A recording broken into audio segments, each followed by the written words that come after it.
কর্মীরা এবং যারা হচ্ছে ভায়োলেন্ট কর্মী, যারা সন্ত্রাসী কর্মী, যারা তারাও কিন্তু নেমে পড়েছিল এবং এটা কিন্তু আমরা পরিষ্কারভাবে দেখতে পাচ্ছিলাম। এবং তারাই কিন্তু এই জ্বালাও পোড়াওগুলো করছিল। এই যে সেতু ভবন যে জ্বালিয়ে দিল কারা? বিএনপি জামাতের এই কর্মীরা।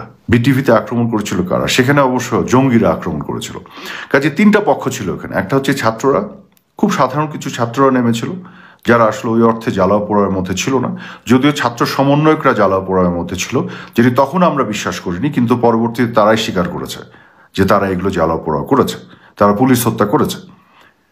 তো সাধারণ ছাত্রদের একটা অংশ ছিল, আরেকটি ছিল বিএনপি জামাতের কর্মীরা যারা সহিংসভাবে সশস্ত্রভাবে এই আন্দোলনের মধ্যে সন্ত্রাস তৈরি করেছিল, এবং তৃতীয় পক্ষ যেটি ছিল তারা অ্যাবসলিউটলি জঙ্গি, যারা বিটিভি দখল করে সেখান থেকে মাননীয় প্রধানমন্ত্রী শেখ হাসিনার পতনের ডাক দেওয়ার ঘোষণা দিয়েছিল এবং বাংলাদেশকে একটা ইসলামী রাষ্ট্র ঘোষণা দেওয়ার কথা বলেছিল। এরা এখনো সগর্বে কথা বলছে।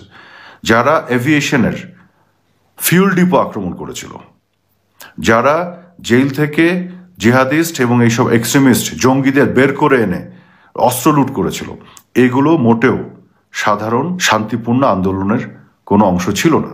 সো ন্যাচুরালি যাদের সাথে যে ধরনের রাষ্ট্রকে অ্যাকশন নিতে হবে, রাষ্ট্র সেভাবে অ্যাকশন নিয়েছে। কিন্তু একটি ন্যারেটিভ যেটা আমরা দেখি, যেটিকে বাংলায় বয়ান বলা হয়, তৈরি করা হয়, যে সবাই শান্তিপূর্ণভাবে প্রোটেস্ট করেছে, আন্দোলনকারী ছিল এবং সবাই শান্তিপূর্ণ আন্দোলনকারী ছিল, সবাই ছাত্র ছিল, যেটি ডাহা মিথ্যা কথা। সত্যি কথা হলো এখানে ছাত্ররা ছিল, তাদের নেতৃত্বে এই আন্দোলনটা তারা শুরু করেছিল তাদের দাবি দেওয়া নিয়ে, কিন্তু এখানে বিএনপি জামাতের কর্মীরা জ্বালাও পোড়া করেছিল এবং তারপর এখানে জঙ্গিরা ঢুকে গিয়েছিল এবং তারা সর্বোচ্চ লেভেলে ইনসার্জেন্সি তৈরি করেছিল। কাজে এখানে যদি এই উপাদানগুলোকে বাদ দিয়ে আলোচনা করা হয়, তাহলে কিন্তু কেন শেখ হাসিনা সরকার তৎকালীন সময়ে রাষ্ট্র কিভাবে অ্যাকশন নিয়েছিল সেটিকে কখনোই বোঝা যাবে না।